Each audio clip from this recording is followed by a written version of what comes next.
Hello दोस्तों, कैसे हैं आप सब। आज हम लेके आए हैं यूपी पैट के लिए एक महत्वपूर्ण क्लास, अर्थव्यवस्था से संबंधित इम्पोर्टेंट क्वेश्चन जो आपकी आने वाली यूपी पैट परीक्षा के लिए निर्णायक साबित होगी। जैसा कि आप सबको पता है, 15 अक्टूबर और 16 अक्टूबर को यूपी पैट की परीक्षा है। तो चलते हैं, 25 इम्पोर्टेंट क्वेश्चन लेकर आए हैं हम आप सबके सामने। तो चलते हैं क्लास पर। क्लास शुरू करने से पहले अगर आप लोगों ने अभी तक चैनल को सब्सक्राइब नहीं किया है तो सब्सक्राइब अवश्य कर लें और न्यू अपडेट पाने के लिए बेल आइकन को दबाना ना भूलें। तो चलते हैं क्लास पर। क्वेश्चन नंबर 1, हरिश्चंद्र अनुसंधान संस्था कहाँ पर है। हरिश्चंद्र अनुसंधान संस्था कहाँ पर है। Option number A Lucknow, option number B Varanasi, option number C Pratapgarh, option number D Prayagraj. Harishchandra अनुसंधान संस्था कहाँ पर है, इसका सही आंसर क्या हो जाएगा आपका।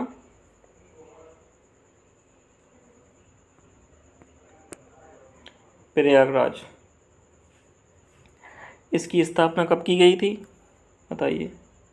स्थापना कब की गई थी, 1966। किससे संबंधित है ये हरिश्चंद्र अनुसंधान संस्था, किससे संबंधित है। ये आपके गणित और भौतिक पर रिसर्च करता है। अनुसंधान स्थल है, अनुसंधान स्थल है। चलते हैं अगले क्वेश्चन पर। क्वेश्चन नंबर 2, सेवा क्षेत्र का दूसरा नाम क्या है। ऑप्शन नंबर ए तृतीयक, ऑप्शन नंबर बी प्राथमिक, ऑप्शन नंबर सी द्वितीय, ऑप्शन नंबर डी कृषि। सेवा क्षेत्र किस क्षेत्र के अंतर्गत आता है, प्राथमिक, द्वितीयक या तृतीयक, बताइए। सेवा क्षेत्र किसके अंतर्गत आता है, ये आपका हो जाएगा ऑप्शन नंबर ए तृतीयक। प्राथमिक में कौन सा आता है, बताइए। प्राथमिक में आता है आपका कृषि। कृषि प्राथमिक के अंतर्गत आता है। कृषि से संबंधित जितने भी व्यवसाय होते हैं ये सभी प्राथमिक के अंतर्गत आते हैं। द्वितीय में कौन कौन आते हैं आपके, द्वितीय में आते हैं आपके व्यवसाय, जैसे मार्केट वगैरह हुए, ये कपड़े हुए, गाड़ी, कुर्सी, ये सब द्वितीयक क्षेत्र में आते हैं। तृतीयक क्षेत्र में क्या आते हैं, सेवा क्षेत्र तृतीयक क्षेत्र में आते हैं। चलते हैं अगले क्वेश्चन पर। क्वेश्चन नंबर 3, निम्न में से कौन सा भारतीय अर्थव्यवस्था में सर्वाधिक श्रम अवशोषक क्षेत्र है। ऑप्शन नंबर ए तृतीयक, ऑप्शन नंबर बी निजी क्षेत्र, ऑप्शन नंबर सी सार्वजनिक क्षेत्र, ऑप्शन नंबर डी प्राथमिक क्षेत्र। इसका आंसर क्या हो जाएगा आपका, कौन सा क्षेत्र सर्वाधिक श्रम अवशोषक क्षेत्र है, कहाँ पर अधिक श्रम लगता है, बताइए। आप सब जानते होंगे जैसे कृषि में अधिक श्रम लगता है लेकिन आमदनी कम होती है, तो क्या हो जाएगा इसका आंसर, प्राथमिक क्षेत्र। चलते हैं अगले क्वेश्चन पर। क्वेश्चन नंबर 4, आवश्यकता विहीनता सिद्धांत के प्रतिपादक कौन से अर्थशास्त्री हैं। Option number A Nilkanth Rath, option number B professor J K. Mehta, option number C B N. Gadgil, option number D Amartya Sen. इसका सही आंसर क्या हो जाएगा, विहीनता सिद्धांत किसने दिया था, किस अर्थशास्त्री ने दिया था, बताइए। कौन हो जाएगा इसका आंसर, इसका आंसर हो जाएगा आपका professor J K. Mehta, professor J K. Mehta. चलते हैं अगले क्वेश्चन पर।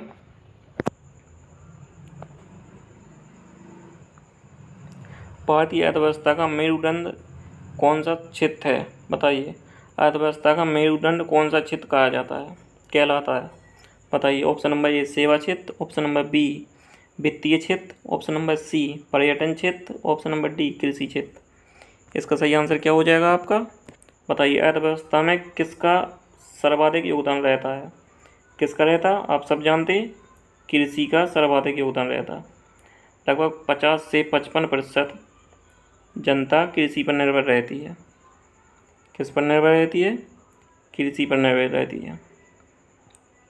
चलते हैं अगले क्वेश्चन पर। निम्नलिखित में से कौन सा रोजगार प्राथमिक क्षेत्र से जुड़ा हुआ नहीं है? ऑप्शन नंबर 1 टोकरी बनाना, ऑप्शन नंबर बी माली, ऑप्शन नंबर सी कुम्हार, ऑप्शन नंबर डी पुजारी। बताइए, टोकरी बनाना आपका कृषि के अंतर्गत आता है? बिल्कुल आता है। माली, ये भी आपका फूल बाग से संबंधित है।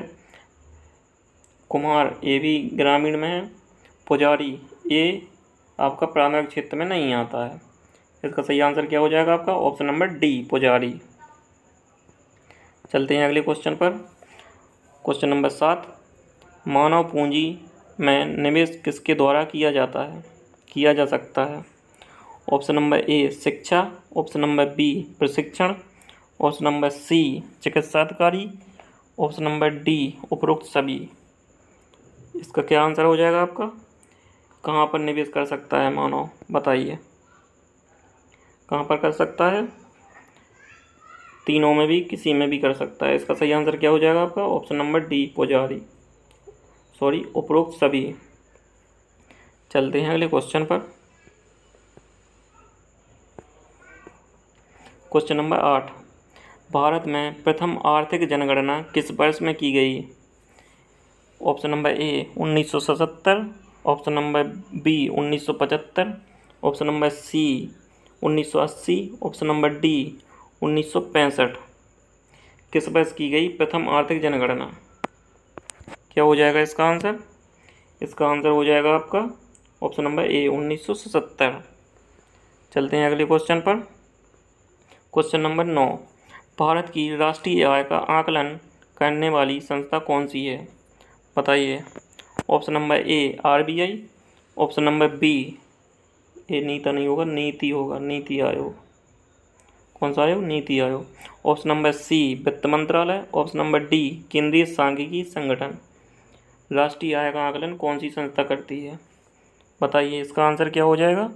इसका आंसर हो जाएगा आपका ऑप्शन नंबर डी केंद्रीय सांख्यिकी संगठन। चलते हैं अगले क्वेश्चन पर। अगर आप लोगों ने चैनल को सब्सक्राइब नहीं किया है तो एक बार चैनल को सब्सक्राइब कर लें। देखते हैं अगला क्वेश्चन। भारत में हरित क्रांति के जनक कौन हैं? बताइए, हरित क्रांति के जनक कौन हैं? ऑप्शन नंबर ए आर के Mishra, option number B K C Mehta, option number C M S Swaminathan, option number D P Maheshwari.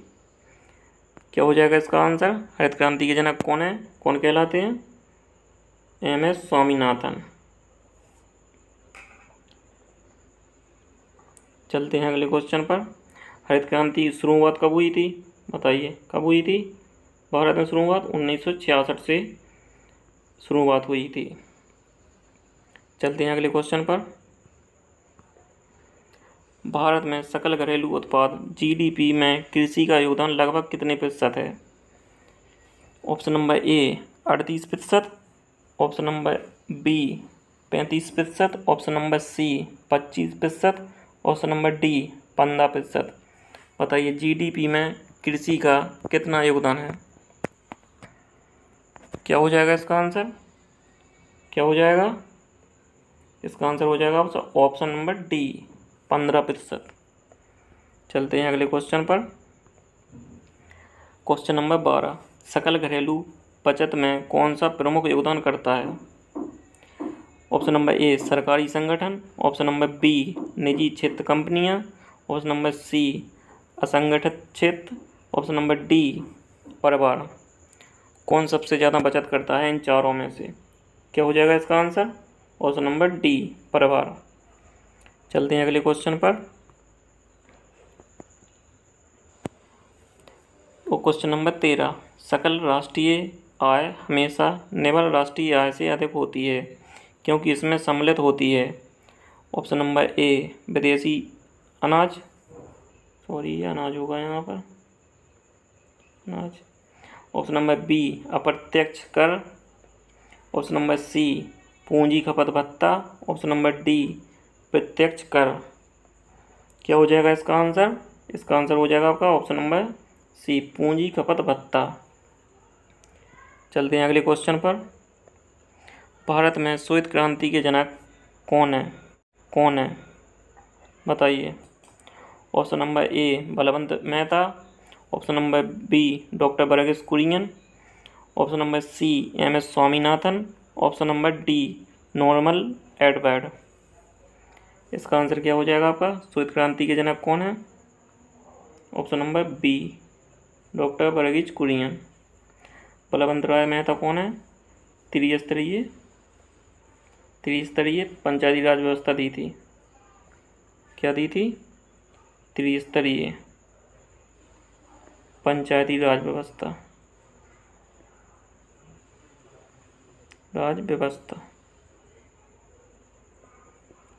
MS. Swaminathan आप पढ़ ही चुके हैं, हरित क्रांति के जनक माने जाते हैं। हरित क्रांति। चलते हैं अगले क्वेश्चन पर।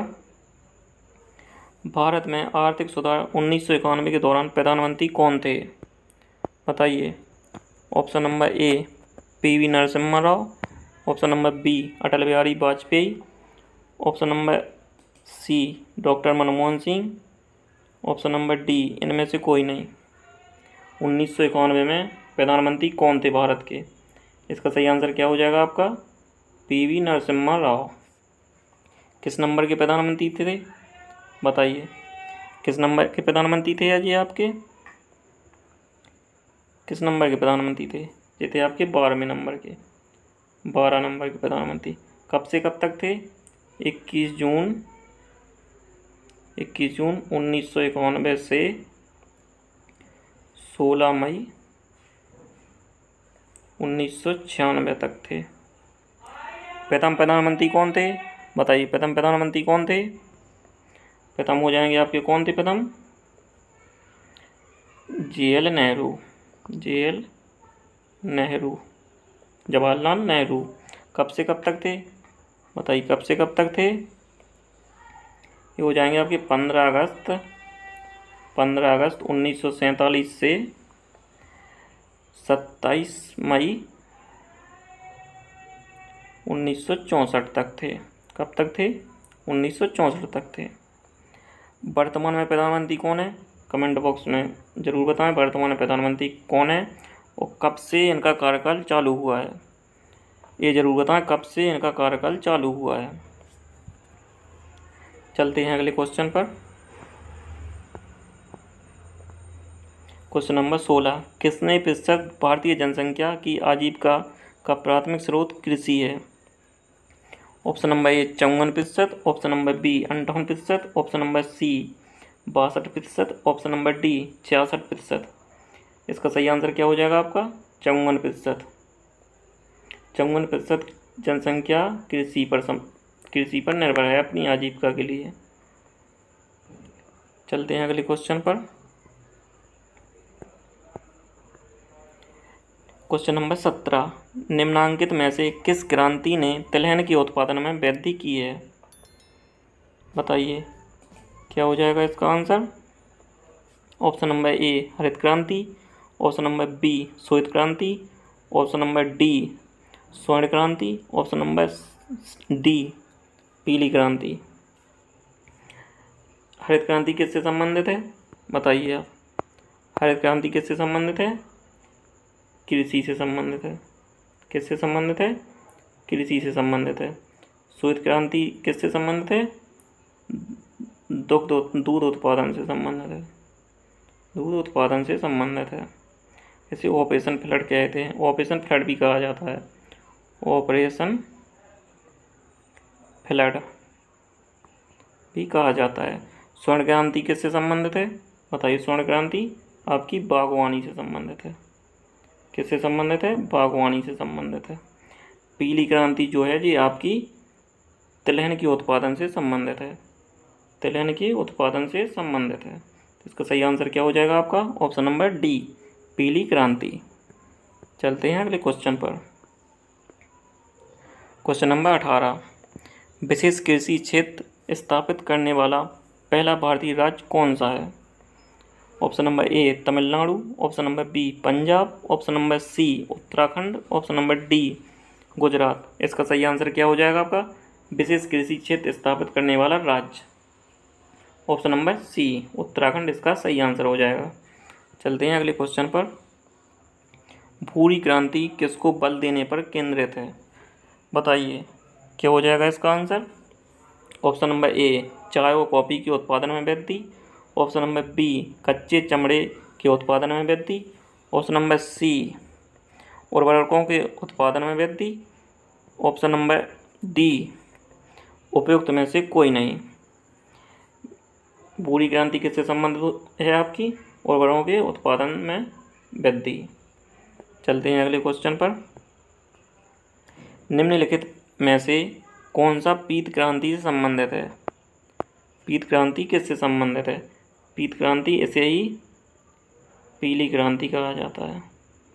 पीत क्रांति को ही पीली क्रांति कहा जाता है। मत्स्य उत्पादन कौन सी क्रांति मत्स्य उत्पादन से संबंधित है? कौन सी क्रांति हो जाएगी आपकी? नीली क्रांति। नीली क्रांति। अनाज उत्पादन में कौन सी क्रांति हो जाएगी आपकी? हरित क्रांति। हरित क्रांति। दूध उत्पादन में कौन सी क्रांति हो जाएगी आपकी? श्वेत क्रांति। श्वेत क्रांति। तिलहन तो आपको पता ही है, इसे ही पीली क्रांति बोला जाता है। चलते हैं अगले क्वेश्चन पर। Question number 21। न्यूनतम समर्थन मूल्य का निर्धारण कौन करता है? कौन सी संस्था न्यूनतम समर्थन मूल्य का निर्धारण करती है? ऑप्शन नंबर ए भारतीय कृषि अनुसंधान परिषद, ऑप्शन नंबर बी राज्य सरकार, ऑप्शन नंबर सी कृषि लागत एवं मूल्य आयोग, ऑप्शन नंबर डी इनमें से कोई नहीं। न्यूनतम समर्थन मूल्य कौन निर्धारित करती है? कृषि लागत एवं मूल्य आयोग। इसका सही आंसर क्या हो जाएगा आपका? Option number C. चलते हैं अगले क्वेश्चन पर। Question number 22। किस राज्य सरकार द्वारा सबसे पहले किसानों के लिए प्रमाणित बीज का प्रत्यक्ष लाभ हस्तांतरण की सुविधा आरंभ की गई है? Option number A Madhya Pradesh, option number B Uttar Pradesh, option number C Punjab, option number D Kerala. इसका सही आंसर क्या हो जाएगा आपका? Uttar Pradesh. Option number B इसका राइट आंसर हो जाएगा। चलते हैं अगले क्वेश्चन पर। Question number 23। निम्नलिखित में से कौन सी उपज न्यूनतम समर्थन मूल्य एमएसपी के अंतर्गत नहीं आती? ऑप्शन नंबर ए तंबाकू, ऑप्शन नंबर बी कोपरा, ऑप्शन नंबर सी सब्जी और फल, ऑप्शन नंबर डी पटसन। कौन सी न्यूनतम समर्थन मूल्य एमएसपी के अंतर्गत नहीं आती? क्या हो जाएगा इसका आंसर? ऑप्शन नंबर डी पटसन। पटसन न्यूनतम समर्थन मूल्य एमएसपी के अंतर्गत नहीं आती। तंबाकू, कोपरा, फल, सब्जी ये सब एमएसपी के अंतर्गत आते हैं। चलते हैं अगले क्वेश्चन पर। Question number 24। निम्नलिखित में से कौन सी दाल न्यूनतम समर्थन मूल्य के अंतर्गत सम्मिलित नहीं है? न्यूनतम समर्थन मूल्य एमएसपी के अंतर्गत नहीं है, बताइए। ऑप्शन नंबर ए अरहर दाल, ऑप्शन नंबर बी मसूर, ऑप्शन नंबर सी उड़द, ऑप्शन नंबर डी मूंग। कौन सी दाल एमएसपी के अंतर्गत नहीं आती है? इसका आंसर हो जाएगा आपका ऑप्शन नंबर बी मसूर की दाल एमएसपी के अंतर्गत नहीं आती। चलते हैं अगले क्वेश्चन पर, और ये हमारी क्लास का आखिरी क्वेश्चन है। Question number 25। भारत में कई केंद्रीय सरकारी संगठन हैं जो कृषि विपणन में शामिल हैं। इनमें से कौन सा ऐसा संगठन नहीं है जो केंद्रीय सरकारी संगठन तो है लेकिन कृषि विपणन में शामिल नहीं है? ऐसा कौन सा संगठन है? भारत का कपास निगम, भारतीय खाद्य निगम, कृषि लागत और कीमतों का आयोग, भारत के कृषि निगम। क्या हो जाएगा इसका आंसर? बताइए आप लोग। भारत के कृषि निगम जो हैं ये कृषि विपणन में शामिल तो हैं लेकिन कृषि विपणन में शामिल नहीं हैं। ये तीनों कृषि विपणन में शामिल हैं। ये भारत के कृषि निगम आपके कृषि विपणन में शामिल नहीं है लेकिन केंद्रीय सरकारी संगठन है। तो कैसी लगी आपको क्लास? कमेंट बॉक्स में ज़रूर बताएं। और अगर आप लोगों ने अभी तक हमारे चैनल को सब्सक्राइब नहीं किया है तो सब्सक्राइब अवश्य कर लें। और प्लीज़ अगर कोई कमी हो क्लास में तो ज़रूर हमें सुझाव दें। आप हमें टेलीग्राम पर मैसेज कर सकते हैं, टेलीग्राम पर मैसेज कर सकते हैं या इंस्टाग्राम पर मैसेज कर सकते हैं, इंस्टाग्राम पर भी मैसेज कर सकते हैं। और आप व्हाट्सएप पर भी जुड़ सकते हैं, व्हाट्सएप पर भी एक कोचिंग का नंबर है, आप इस पर जुड़ सकते हैं। अगर कोई सुझाव देना चाहें तो दे सकते हैं। तो कैसी लगी आपको क्लास, कमेंट बॉक्स में ज़रूर बताएं। मिलते हैं अगली क्लास में, तब तक के लिए धन्यवाद, नमस्कार।